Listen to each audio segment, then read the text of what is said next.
ছোট্ট প্রহ্লাদ কি মন্ত্রের দ্বারা নিজেকে প্রোটেকশন করতো আপনারা জানেন? আমি বলছি আপনাদের, ছোট্ট প্রহ্লাদ ছোট থেকেই আধ্যাত্মিক ছিল। ছোট্ট প্রহ্লাদ ছোট থেকেই নারায়ণকে বিশ্বাস করত, তার ভক্তি ছিল নিঃস্বার্থ। এখনকার জেনারেশনের আমরা মানুষরা বা আমাদের মা বাবারা কি আমাদের বাচ্চাদেরকে আমরা শেখাই যে প্রহ্লাদের মতো করে নিজেকে প্রোটেকশন করতে হবে ঈশ্বর দ্বারা? আমরা শেখাই না। হয়তো অনেকেই জানে না যে প্রহ্লাদ ঠিক কী, কেনই বা নিজের প্রোটেকশন করছিল। প্রহ্লাদ হচ্ছে ঈশ্বরের প্রকৃত ভক্ত। প্রহ্লাদকে ঈশ্বর পৃথিবীতে পাঠিয়েছিলেন কারণ এরকম একটা ভক্তের ভীষণ প্রয়োজন ছিল।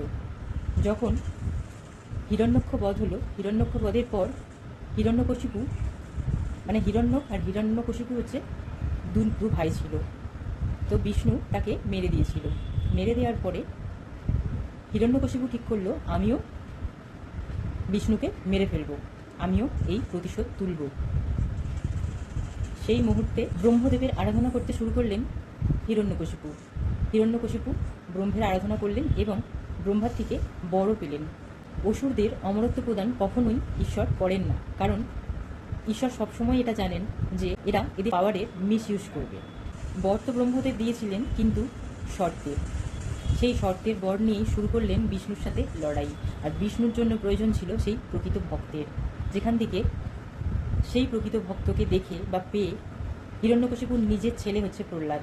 আর নিজের ছেলে যখন দেখলেন বিষ্ণু ভক্ত, তখন তিনি তাকে নানা রকমভাবে মৃত্যুমুখে পৌঁছানোর সব রকম প্রচেষ্টা করে নেন। সব রকম প্রচেষ্টা, যে বিষ্ণুর প্রতি তার এত রাগ ছিল যে আমার ছেলে বিষ্ণু ভক্ত, অসুর বংশে বিষ্ণু ভক্ত। তখন তিনি নানা রকম প্রজেকশন, নানা রকম স্পেলের মাধ্যমে প্রহ্লাদকে মারার চেষ্টা করে। কিন্তু প্রহ্লাদ এমন একজন ভক্ত যে অত্যাচার হওয়ার পরেও বিষ্ণু নাম সে ভোলে না। আর সেইটাই সব থেকে বড় জিত ছিল প্রহ্লাদের জীবনে। আপনাদের বাচ্চাদের নিয়েও যদি আপনারা ইনসিকিউর ফিল করেন, তো আমি বলবো বাচ্চাদের আধ্যাত্মিক পথ দেখান, ঈশ্বরের পথ দেখান, তাহলে আর ভয় লাগবে না। কারণ প্রহ্লাদ একা ছিল, প্রহ্লাদকে দেখবার মতো কেউ ছিল না। প্রহ্লাদ নিজের প্রোটেকশন করত বিষ্ণু নাম দিয়ে, নারায়ণের নাম দিয়ে। তো আপনাদের বাচ্চারা অনেক কারণেই হয়, অনেক ক্ষেত্রেই ভয় পায়। এখন তো চারদিকে দেখছি, শুনছি খবরে যে কেউ একজন ভয় দেখিয়েছে, তার জন্য একটা বাচ্চা, সেদিন খবরেই শুনছিলাম, বাচ্চাটা চিপসের প্যাকেটের জন্য আত্মহত্যা করে নিল। এই ভয়গুলো দূর করতে আপনারা নিজেদের বাচ্চাকে আধ্যাত্মিক করুন। আধ্যাত্মিকতায় কোনো ভয় থাকে না। আধ্যাত্মিকতা মানে হচ্ছে ঈশ্বরকে আপনি নিজেকে সমর্পণ করলেন, যে ঈশ্বর আমরা তোমারই সন্তান, আমরা তোমার উপর ডিপেন্ড।